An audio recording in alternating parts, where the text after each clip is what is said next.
On va se lever sous les biens et on va lire la parole du Seigneur. Alléluia. Gloire à Dieu. Merci Seigneur. Que Dieu soit béni, que Dieu soit glorifié. Alléluia. Gloire à Dieu. Pouvez-vous boire la coupe? Amen. Particulièrement, c'est une question qui a été posée par le Seigneur Jésus. Nous lisons dans Matthieu, chapitre 20, et à partir du verset 20. Matthieu, chapitre 20, verset 20. Matthieu 20, verset 20.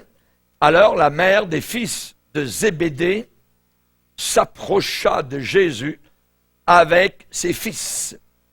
Ses fils, et Jacques et Jean, et se prosterna pour lui faire une demande.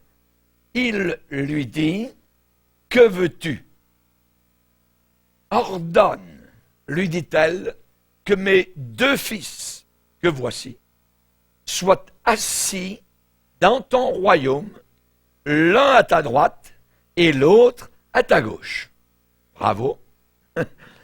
Jésus répondit, « Vous ne savez ce que vous demandez. Pouvez-vous boire la coupe que je dois boire? » Nous le pouvons, dirent-ils. Et il leur répondit, « Il est vrai que vous boirez ma coupe, mais pour ce qui est d'être assis à ma droite et à ma gauche, cela ne dépend pas de moi et ne sera donné qu'à ceux à qui mon Père l'a réservé. » Les 10, ayant entendu cela, furent indignés contre les 2 frères, c'est-à-dire Jacques et Jean. Jésus les appela et dit, « Vous savez que les chefs des nations les tyrannisent et que les grands les asservissent. Il n'en sera pas de même au milieu de vous. Mais quiconque veut être grand parmi vous, qu'il soit votre serviteur. Et quiconque veut être le premier parmi vous, qu'il soit votre esclave.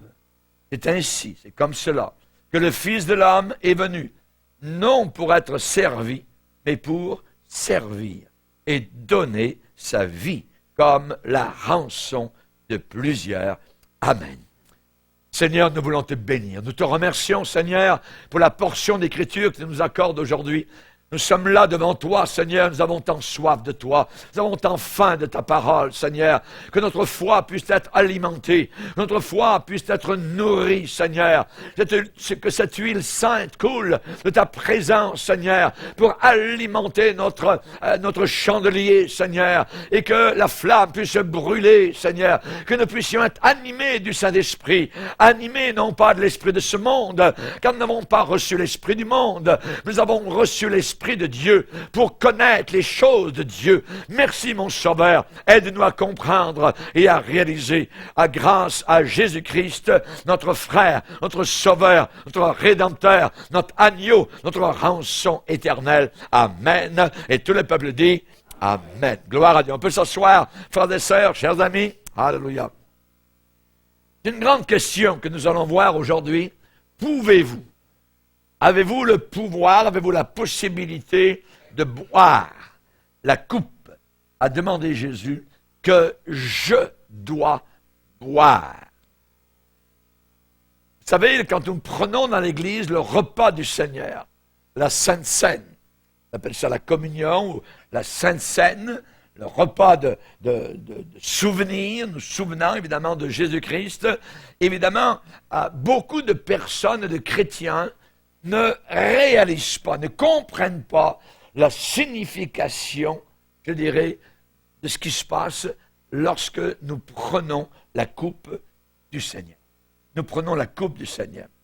Jésus, lorsqu'il a instauré ce repas appelé Nouvelle Alliance, une alliance neuve, une alliance fraîche, il a dit, buvez-en tous.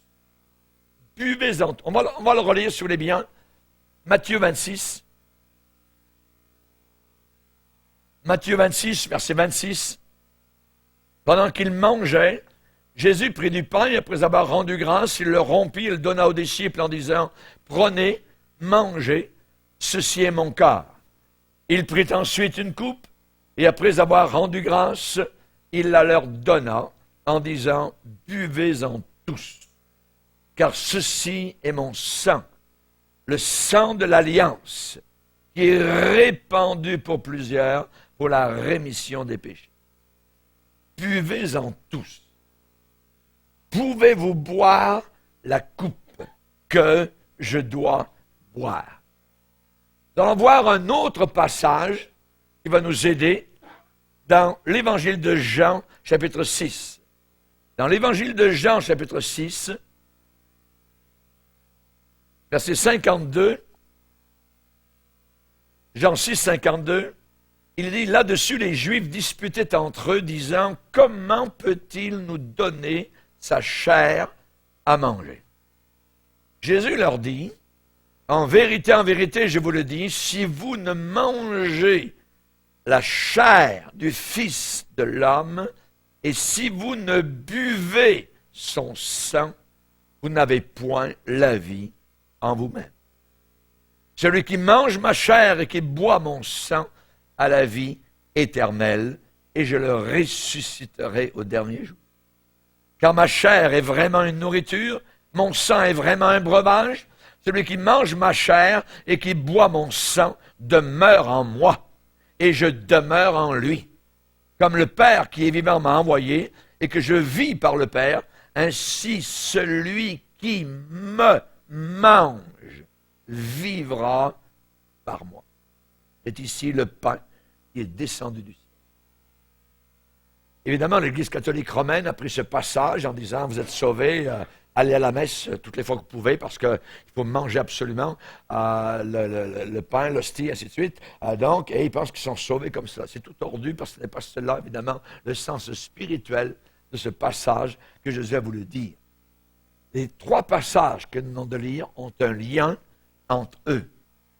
Matthieu, chapitre 20, répond à la demande de deux disciples, et leur maman est avec eux. Évidemment, la maman voulait une place d'honneur pour ses deux fils dans l'éternité. Seigneur Jésus ordonne que mes deux fils que voilà soient assis dans la gloire, l'un à ta droite, l'autre à ta gauche. Mes amis. Donc, j'aurais aimé regarder le visage de Jésus quand la question, cette chère maman, lui a été posée. Quand il a observé, évidemment, cette femme, cette maman remplie de fierté, d'orgueil, d'ambition pour ses deux enfants. Voilà mes enfants, ce sont mes enfants. Seigneur, il faut que tu fasses quelque chose pour eux. Je veux qu'ils soient assis à ta droite, bien là, visible pour l'éternité devant la foule, amen, de tous ceux qui seront dans le ciel. C'est ce que cette maman a demandé. Ce sont mes enfants, en voilà un, en voilà l'autre, Seigneur. L'un à ta droite, l'autre à ta gauche. Ils vont être des bodyguards, donc là-haut dans l'éternité. Voyez?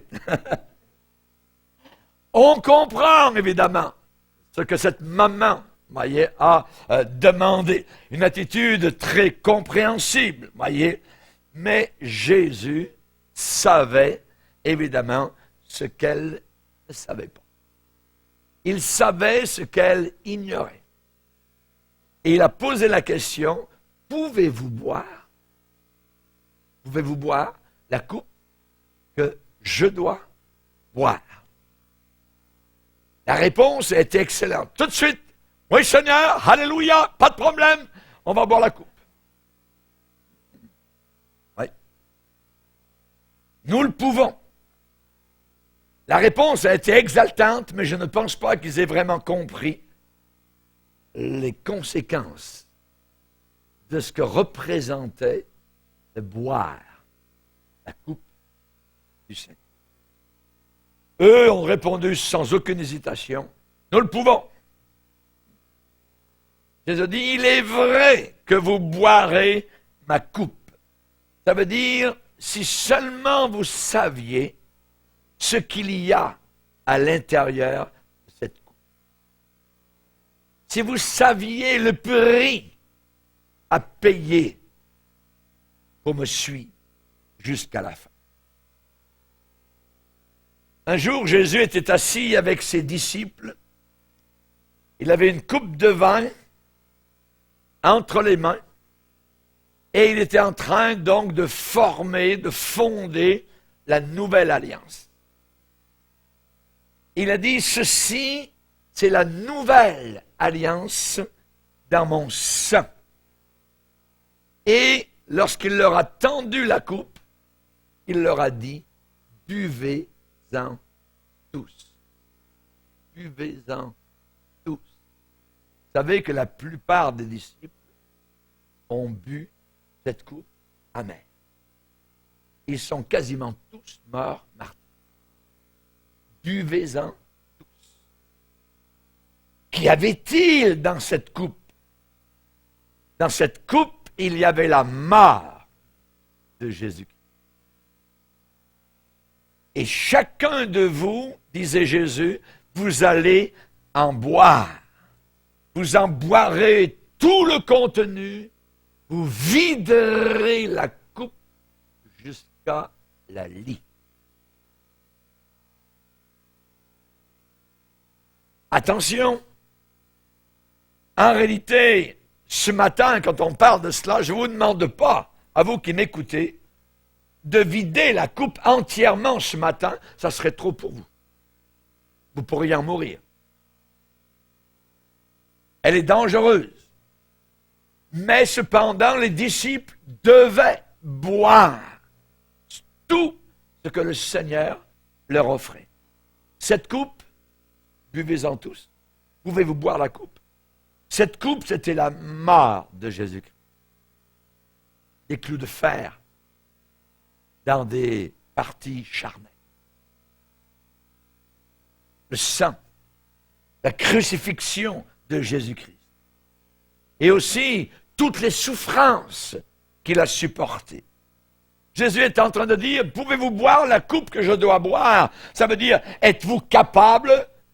Allez-vous avoir la ténacité de supporter, de participer aux souffrances que je vais connaître? Supportez-vous? Allez-vous supporter ce qu'ils vont me faire? Pouvez-vous me suivre dans la communion de mes souffrances? C'est un symbole de beaucoup d'expériences très amères. Suivre le Seigneur. Et c'est tout ce côté-là aujourd'hui que l'Église émergente, l'Église moderne, ne veut rien savoir aujourd'hui. Le côté souffrir pour Jésus, mourir à soi-même pour Jésus, renoncer à soi-même, à ses propres projets, à ses propres idées, et être emmené quasi, comme Jésus, à la boucherie, brebis muette devant ceux qui le tondaient, littéralement. Quand vous participez à la Sainte Seine, vous buvez un peu du liquide. Quand la coupe vous est présentée par un frère, voyez, c'est comme si Jésus vous la tendait lui-même. Pouvez-vous boire la coupe? Cette coupe. Ne répondez pas comme Jacques et Jean répondaient, « Oh ouais, pas de problème, on la boira, on peut. » Chers amis, ne répondez pas trop vite. Alors, Seigneur, tu me donnes une coupe? Pas de problème, je vais boire une bouteille, je vais boire un tonneau. Oh, attends. Il y en a qui sont comme ça. C'est un peu comme ça qu'ils ont répondu. Ils n'ont pas regardé le prix, les conséquences. Le Seigneur veut savoir si nous sommes capables de participer à ce que représente cette coupe. Que représente cette coupe. En buvant, vous dites, oui Seigneur, je suis capable de participer dans tes souffrances que cette coupe représente. C'est ce que vous dites quand vous buvez cette coupe. Je m'attache à toi. Je comprends que je fais partie de ce corps, Seigneur, qui est l'Église de Christ. encore souffrant, encore militant, encore ignoré, encore rejeté. Mais je fais partie de cela. Nous ne buvons pas seulement le liquide, mais quand nous buvons, nous acceptons, nous disons que nous acceptons les conséquences de notre acte. Pourquoi Jésus a-t-il demandé, pouvez-vous boire la coupe? Parce que dans cette coupe, il y a des choses qui sont dures à avaler. Il y a des choses amères, très amères. Cette coupe n'est pas facile à boire. Ce qu'elle représente est terriblement amer. La pensée de Jésus, c'est buvez la coupe, buvez-en tous, videz-la, que chacun de vous devienne un participant de cette coupe. Buvez tout ce que j'ai placé à l'intérieur de cette coupe pour vous. Une vérité très difficile que vous entendez ce matin, ce n'est pas l'évangile de facilité, l'évangile de bing bang, saute, rock, roule, tout ça, puis il n'y a pas de problème, tapis rouge, prospérité. C'est l'évangile. Pouvez-vous boire la coupe que je dois boire? Une expérience difficile, la croix, être crucifié avec Jésus-Christ, être littéralement mort à ce monde. Quand ce monde m'appelle, quand son attraction m'appelle, quand ses convoitises m'appellent, je réponds non, je suis mort. Il n'y a pas d'aimant, il n'y a pas d'attraction, il n'y a rien. Je suis déconnecté de ce monde. Comme Jésus l'était.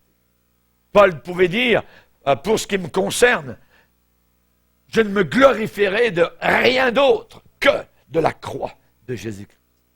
Et Paul a pris cette coupe, buvez-en tous. Et lui aussi, il a bu jusqu'à la lie. Tout ce que le Seigneur avait placé pour lui dans cette coupe. Vous savez, aujourd'hui, une petite croix épinglée, tout ça, sur le revers du veston, ou une croix en or autour du cou, ou un crucifix à l'Assemblée nationale, ça ne veut rien dire. Ça ne veut rien dire. Que la Bible enseigne, c'est que c'est une gloire d'être crucifié avec Jésus-Christ sur sa croix. Paul va dire, pour ce qui me concerne, ma gloire, c'est la croix de Jésus. Et je suis crucifié avec Jésus sur cette croix-là. Amen. Ça veut dire le bois. Ça veut dire le sang. Ça veut dire les clous. Ça veut dire la haine. Ça veut dire le rejet. Ça veut dire les crachats. Ça veut dire, tu es un insensé, Jésus. Tu es un révolutionnaire, tu es un faux prophète, tu es un hérétique, ainsi de suite. Tu mérites la croix, et ainsi de suite. Et nous nous associons à cela en buvant cette coupe. En buvant cette coupe. Moqué, ridiculisé. Et aujourd'hui, Jésus n'a jamais autant été ridiculisé. Chaque fois qu'il y a une émission sur Jésus à la télévision, c'est pour le descendre. Le descendre afin qu'il ne soit pas ce qu'il est, Dieu le Fils. On veut qu'il soit un grand homme, un grand sage, un grand prophète, qu'il ait eu des relations sexuelles avec Marie-Madeleine, qu'il a eu des enfants de Jésus, ainsi de suite. Les gens aiment ça. C'est Satan qui travaille pour détruire l'autorité du Fils de Dieu. Être crucifié, être mis à nu. Jésus n'avait aucun vêtement sur la croix. Aucun. C'est une honte. Être crucifié. Quelque chose d'affreux. Les gens portent leur petite croix, tout ça. Ça ne veut rien dire. La croix, c'est un instrument de torture. Les Romains s'en sont servis par milliers. Quelqu'un qui monte sur la croix, c'est fini. Il n'a pas l'idée de redescendre, c'est terminé. Pour Jésus, ça a été 6 heures de 9 heures du matin à 15 heures l'après-midi.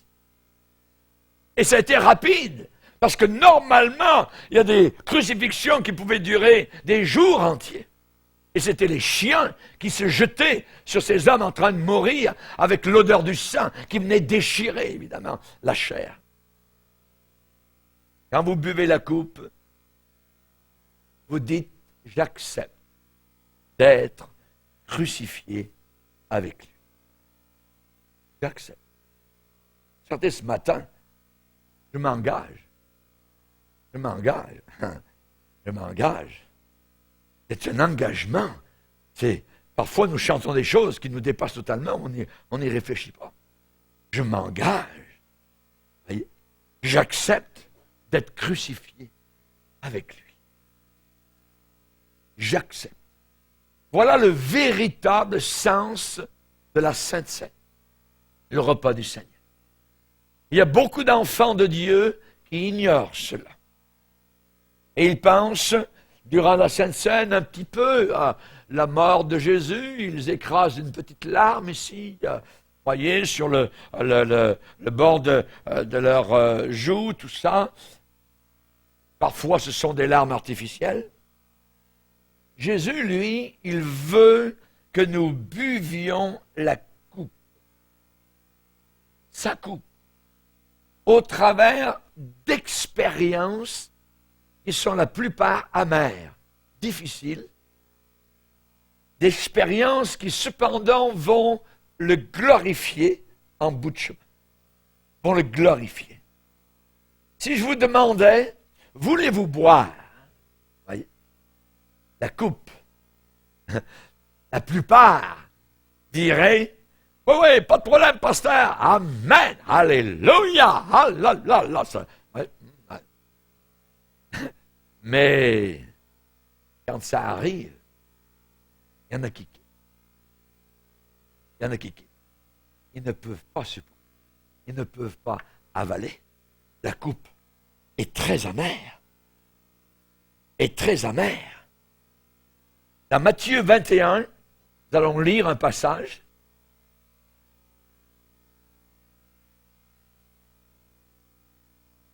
Dans Matthieu 21, verset 6, les disciples allèrent et firent ce que Jésus leur avait ordonné.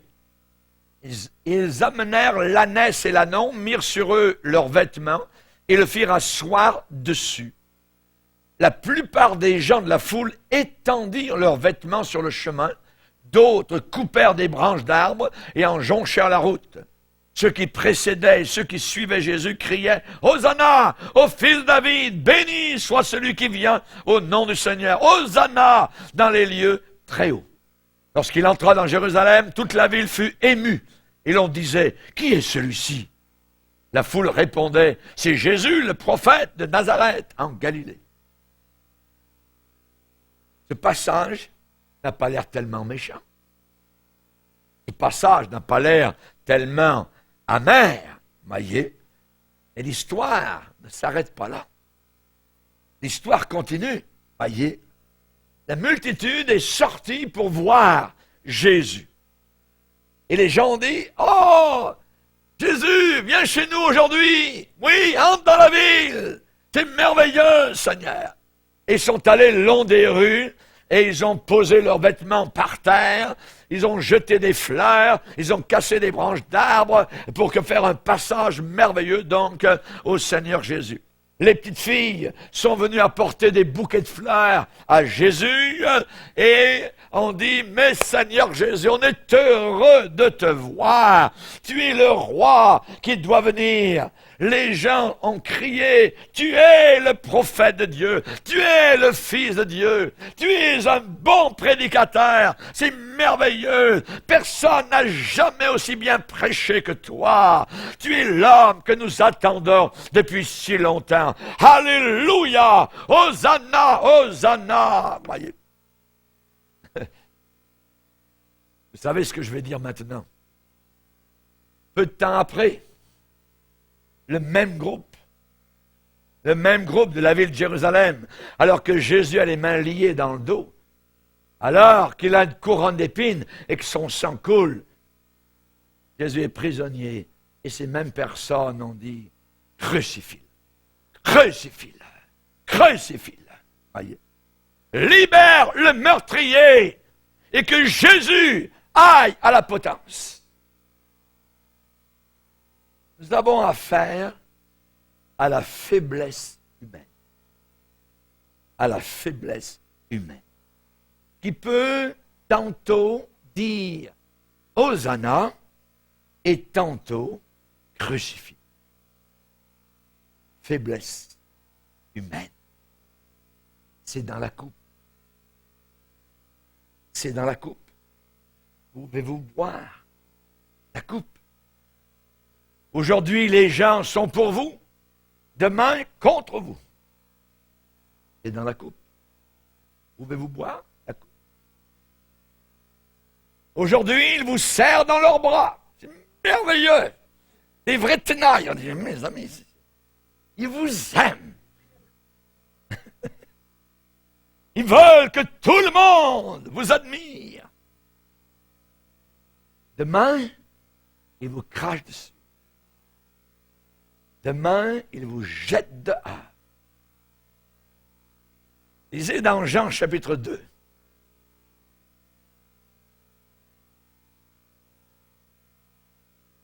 Jean chapitre 2. Verset 23. Pendant que Jésus était à Jérusalem à la fête de la Pâque, plusieurs crurent en son nom, voyant les miracles qu'il faisait. Mais Jésus ne se fiait point à eux, parce qu'il les connaissait tous, et parce qu'il n'avait pas besoin qu'on lui rende témoignage d'aucun homme, car il savait lui-même ce qui était dans l'homme. L'homme virevolte. L'homme tourne. Aujourd'hui, oui. Demain, non. Dans dans Jérémie chapitre 17, il dit, maudit soit l'homme, il met sa confiance dans l'homme. Si vous placez votre confiance dans l'homme, ou si quelqu'un a placé sa confiance en vous, cette personne n'est pas intelligente. Il faut placer notre confiance dans le Seigneur. Et lui seul. Sinon, vous serez toujours déçus. Toujours déçus. Parce que vous avez affaire, sous le soleil, à l'homme. Et l'homme, un jour, va dire « Hosanna » et le lendemain, crucifie. Pouvez-vous boire cette eau? Et vous avez des exemples dans vos vies personnelles. Vous avez des gens qui vous ont aimé, apprécié, et aujourd'hui, ce sont les mêmes qui vous emmènent en cour de justice. Dans la coupe, il y a cette perversion de la nature humaine. Seigneur, qu'est-ce que ça veut dire? Mes amis ne me disent plus bonjour. Je ne comprends pas. Ils étaient mes amis, mais maintenant, ils sont les amis de mes ennemis. Pouvez-vous boire la coupe? Pouvez-vous avaler ça? Seigneur, explique-moi, je ne comprends pas. C'est très simple. Je vais te l'expliquer. Tu as participé au repas de la Sainte Seine. Tu as mis ta main sur la coupe. Tu as dit, Seigneur, je ne peux pas simplement boire le liquide. J'aimerais boire ta coupe en expérience avec toi. Et Dieu a placé ça dans la coupe. Il a placé cela dans la coupe. Tu as bu. Et le Seigneur t'a cru. Il a mis une expérience particulière, amère, dans ta coupe. C'est lui qui permet ça. Parfois, nous disons le diable. Non, non, attends. Parfois, c'est le Seigneur. Parce qu'il y a un verset dans la Bible qui dit que Dieu crée l'adversité. Dieu veut notre maturité. Dieu désire qu'on aille plus loin. Il ne veut pas qu'on reste toujours des bébés. Et il permet que dans la coupe, non, je ne peux pas prendre ça. Je ne peux pas avaler ça. Avale! Pouvez-vous boire la coupe? Pouvez-vous boire la coupe? Voyez. Ézéchiel chapitre 2. Ézéchiel chapitre 2.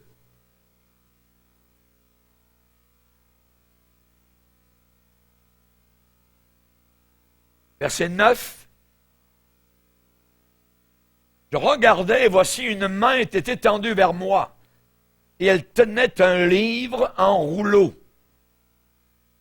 Il le déploya devant moi, il le déroula et il était écrit en dedans et en dehors des lamentations, des plaintes et des gémissements y étaient écrits.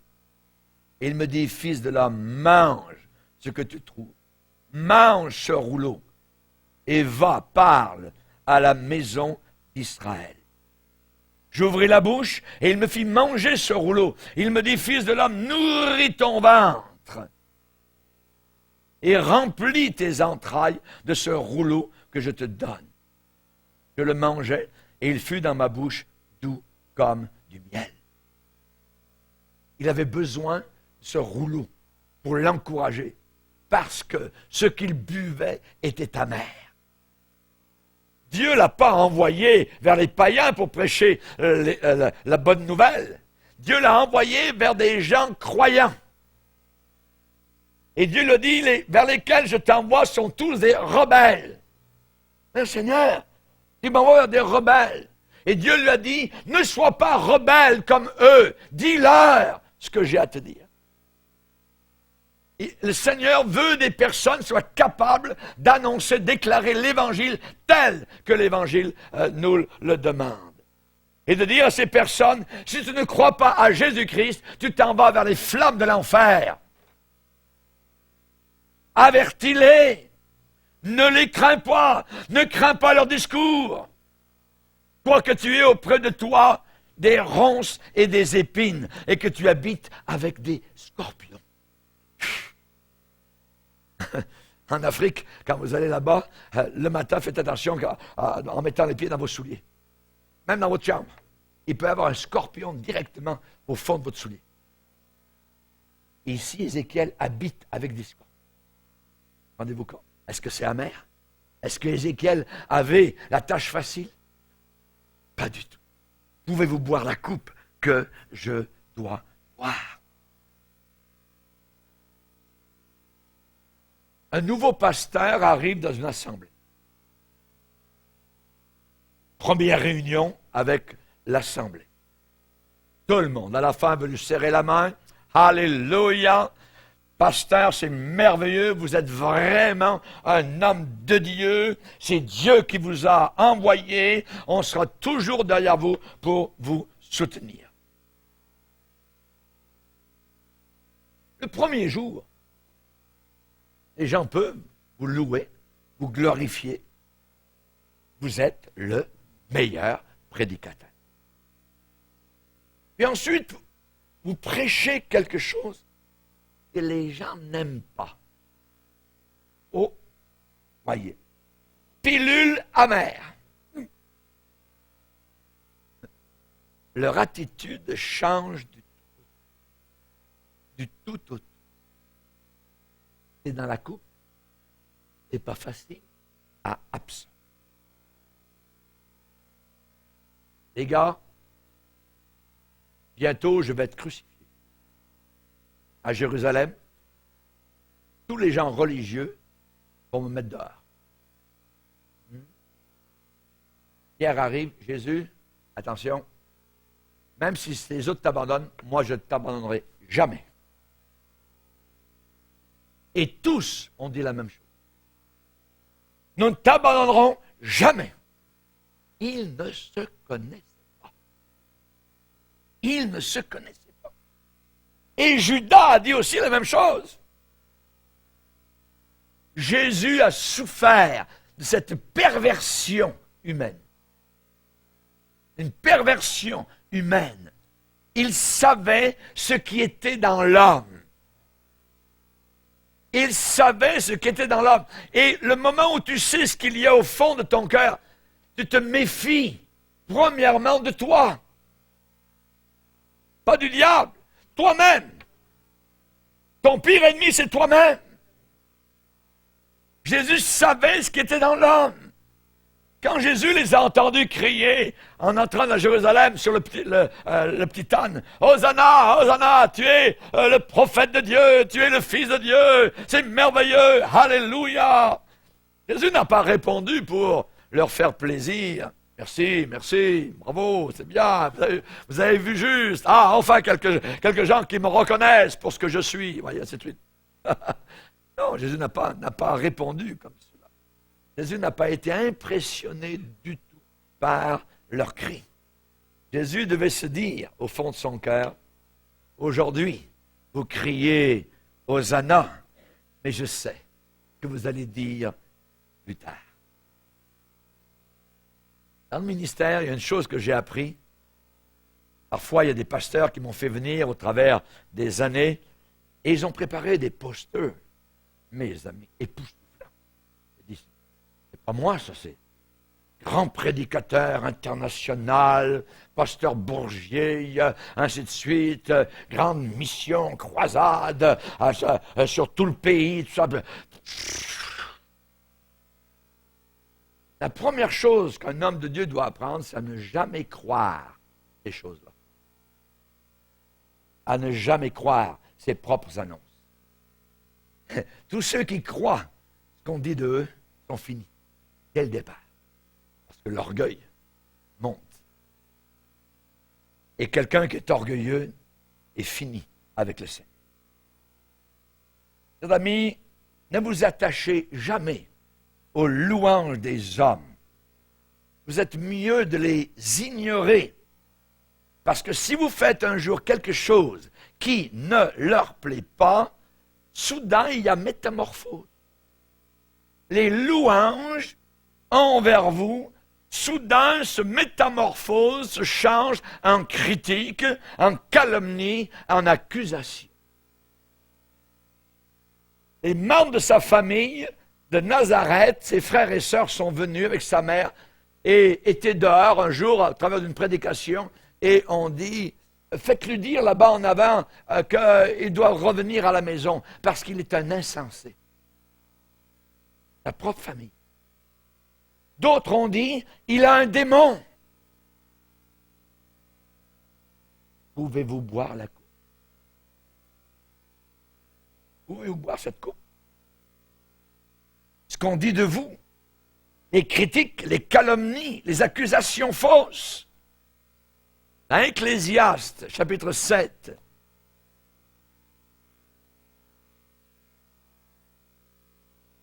Ecclésiaste, chapitre 7, verset 21, il dit « Ne fais donc pas attention à toutes les paroles qu'on dit, de peur que tu n'entendes ton serviteur, celui qui est proche de toi, te maudit. »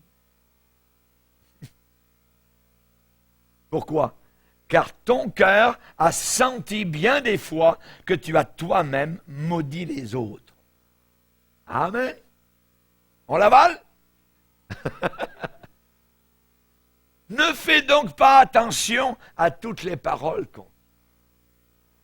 Vous savez, si vous êtes très heureux, si vous êtes dans un bonheur magnifique, lorsque les gens vous louent, il va vous arriver quelque chose, c'est que vous serez très, très, très malheureux lorsqu'ils vous maudiront. Mais si les louanges qu'on vous apporte ne vous font pas grand-chose, quand les critiques vous arriveront, ça ne fera pas plus grand-chose. Amen. Amen.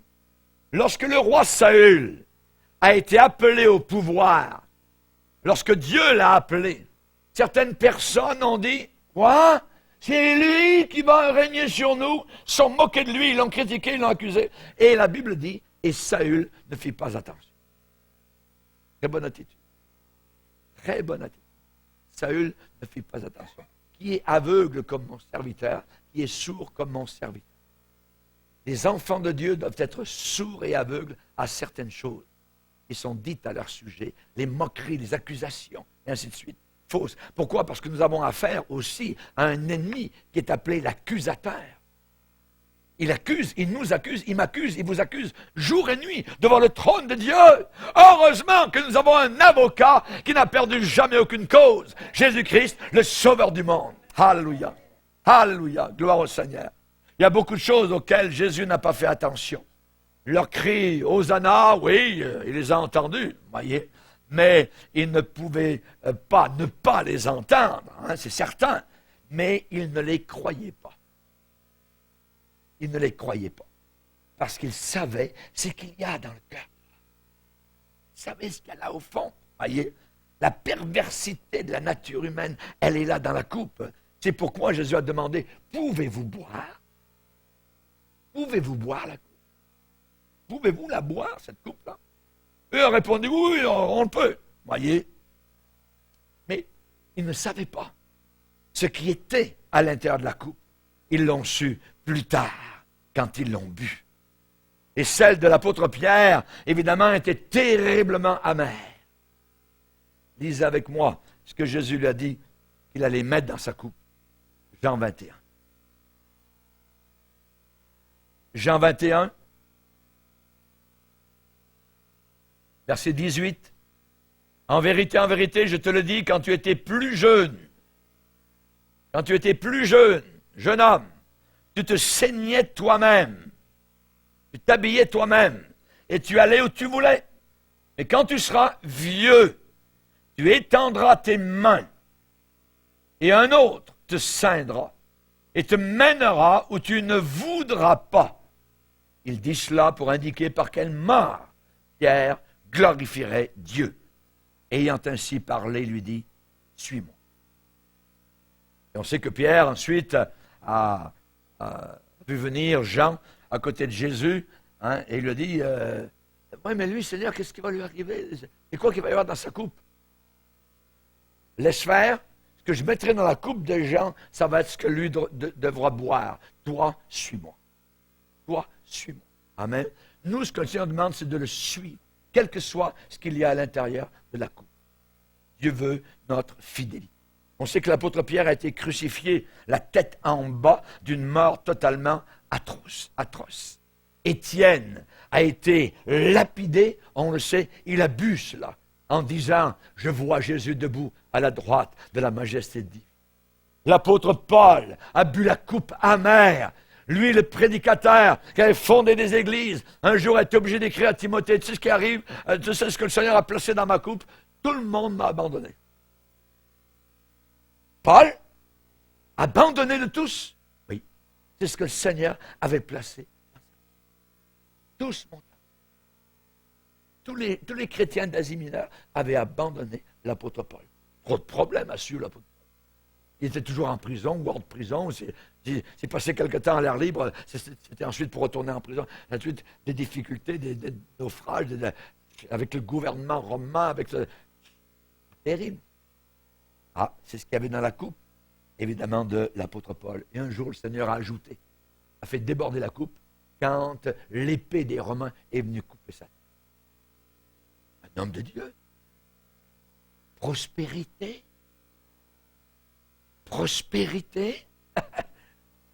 Évangile de prospérité, les poches pleines, ainsi de suite.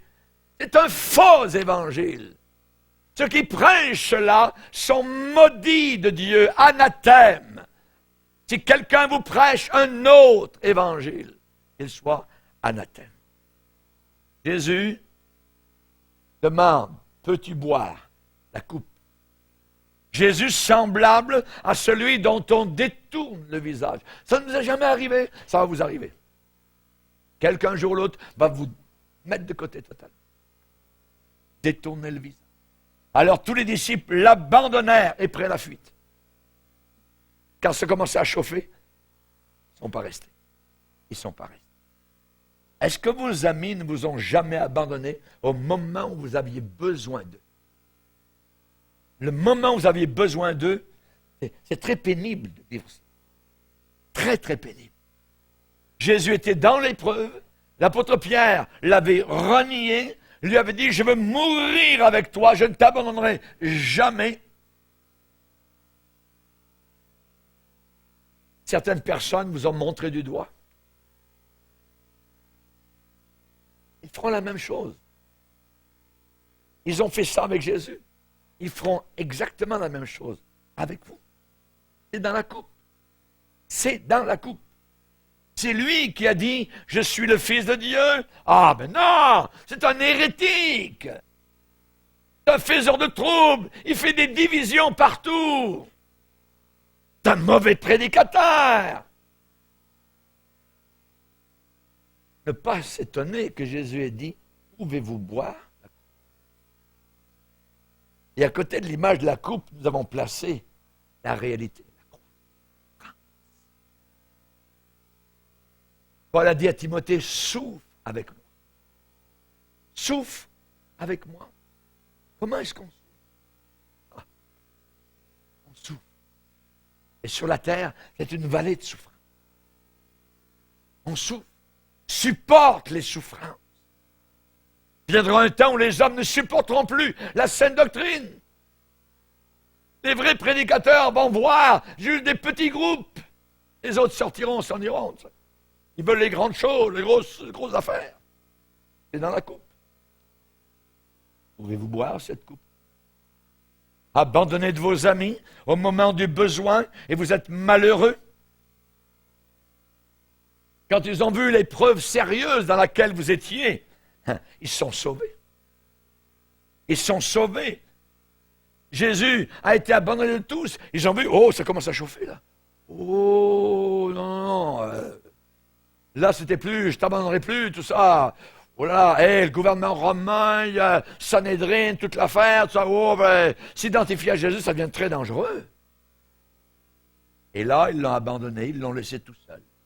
Jésus a été accusé par ses ennemis. Certaines personnes, certains chrétiens ont dit, c'est terrible. Avant, j'avais tellement d'amis. J'avais tellement d'amis. Mais ils m'ont abandonné. Il m'a abandonné. Et je suis tout seul. Qu'est-ce que ça veut dire? Le Seigneur vous dira, rappelle-toi la dernière fois où tu as pris la Sainte Seine, tu as pris la petite coupe. C'est ça que ça veut dire. C'est dans la coupe. C'est dans la coupe. Oui. Il a vu votre sincérité. Vous avez participé et vous avez dit, oui, je la bois. Je la bois, voyez. Et le Seigneur vous a laissé boire cette coupe en expérience, par des expériences très amères, très difficiles. Et vous avez constaté que ce n'est pas du tout facile de suivre véritablement le Seigneur. Vous avez été peut-être faussement accusé. Accusé avec fausseté. Est-ce que ça ne vous est jamais arrivé? Il y a des trésoriers d'église qui ont été accusés faussement. Et le trésorier était absolument honnête. Puis, ce trésorier, un beau jour, a acheté une voiture, justement le jour où l'Église avait reçu une très bonne offrande. Ah! Hey, vous avez vu cette nouvelle voiture? Où est-ce que vous pensez qu'il a pris son argent? Je crois avoir une révélation. Et on a montré du doigt, on a accusé faussement la personne. Situation très, très pénible. Mais c'est dans la coupe. C'est dans la coupe. Satan est le maître des accusateurs.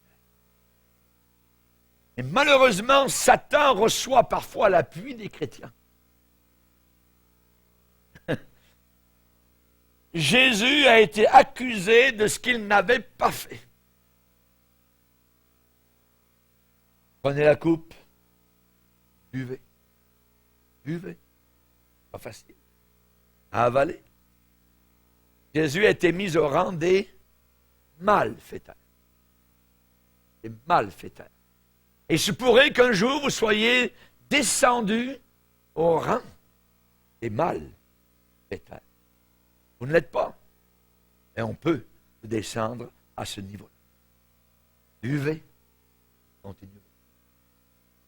Buvez et continuez votre chemin. Aimeriez-vous être pasteur? Moi pas. Moi, j'aimerais pas du tout être pasteur. Mais pasteur, pourquoi vous en êtes un? Parce que j'ai été appelé. J'ai été appelé à l'être. Il y a un verset dans la Bible qui est connu de tous les pasteurs authentiques du monde.